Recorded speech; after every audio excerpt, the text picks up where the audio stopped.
और डीएनए में अब हम संयुक्त राष्ट्र की अदालत के उस फैसले का विश्लेषण करेंगे जिसे लेकर इटली से लेकर भारत तक भ्रम फैलाया जा रहा है। यह पूरा मामला भारत में 2 मछुआरों की हत्या से जुड़ा हुआ है। संयुक्त राष्ट्र के इस फैसले को समझाने के लिए सबसे पहले आपको यह पता होना चाहिए कि यह पूरा मामला है क्या। तभी आप इस फैसले का मतलब समझ पाएंगे और तभी आपको इस बात का ज्ञान होगा कि यह फैसला किस तरह भारत के लिए एक कूटनीतिक जीत है। इसलिए अब सरल भाषा में पूरे मामले को समझिए। 15 फरवरी 2012 को केरल के पास समुद्र तट पर 2 भारतीय मछुआरों को गोली मारी गई थी।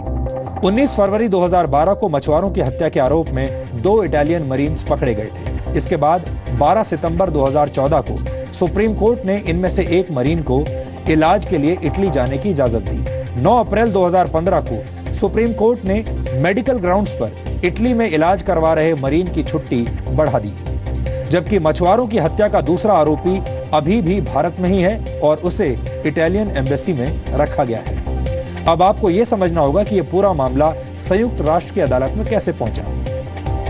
इस पूरे मामले पर इटली की सरकार यूएन के परमानेंट कोर्ट ऑफ आर्बिट्रेशन में चली गई। इटली का तर्क यह था कि भारत में उसके नौसैनिक के ट्रायल में देरी हो रही है। इटली का कहना है कि उसके मरीन्स को भारत ने बिना किसी आरोप के पिछले 4 वर्षों से पकड़ा हुआ है। अदालत में इटली ने दलील दी कि जल्द से जल्द उसके नौसैनिकों को रिहा किया जाए।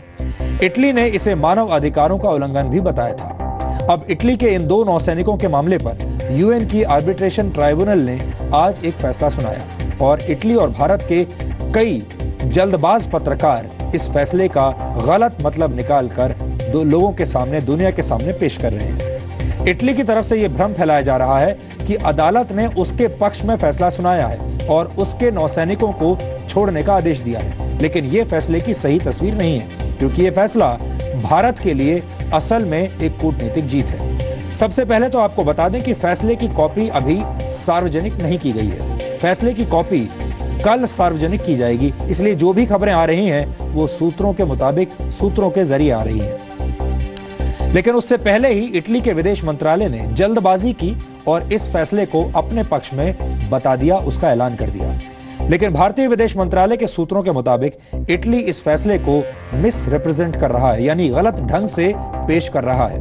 भारत सरकार के सूत्रों के मुताबिक संयुक्त राष्ट्र की अदालत ने इटली के नौसैनिक को छोड़ने का आदेश नहीं दिया है, बल्कि अदालत ने कहा है कि भारत में मौजूद इटली के नौसैनिक की जमानत की शर्तें भारत का सुप्रीम कोर्ट ही तय करेगा। सूत्र ये भी बता रहे हैं कि संयुक्त राष्ट्र की अदालत के फैसले के मुताबिक इटली का मरीन तभी देश छोड़कर जा सकता है जब इटली उसके वापस भारत लौटने की गारंटी भारत की सरकार को देगा।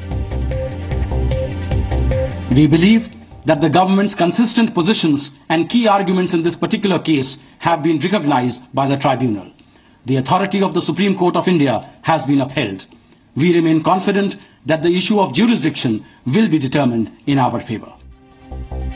अब आप समझ गए होंगे कि कुछ ना समझ लोग किस तरह खबरों की दशा और दिशा दोनों को बदल देते हैं। गौर करने वाली बात यहां पर यह भी है कि इटली के पत्रकारों ने तो इस फैसले को अपने देश के पक्ष में बताया और इस बात को प्रचारित करना शुरू कर दिया, क्योंकि वहां का मीडिया शायद इटली की सरकार या इटली के साथ है। लेकिन भारत के कुछ पत्रकार भी अपने देश का पक्ष रखना भूल गए हैं और वो भी वही लाइन ले रहे हैं और उसी दुष्प्रचार में शामिल हो रहे हैं जो कि इटली का मीडिया और इटली की सरकार कर रहे हैं। यानी ये जो फैसला आया है इसको देखने के 2 पहलू हैं, इसके 2 पक्ष हैं। लेकिन अगर सीधे भाषा में आपको समझाएं तो उस अदालत ने यह जरूर कहा है कि यह मरीन वापस इटली जा सकता है, लेकिन कब जाएगा, किन शर्तों पर जाएगा, किन शर्तों पर उसे बेल मिलेगी, ये सारा फैसला उसने भारत सरकार और इटली सरकार के बीच होने वाली नेगोशिएशंस पर छोड़ दिया है और अंतिम फैसला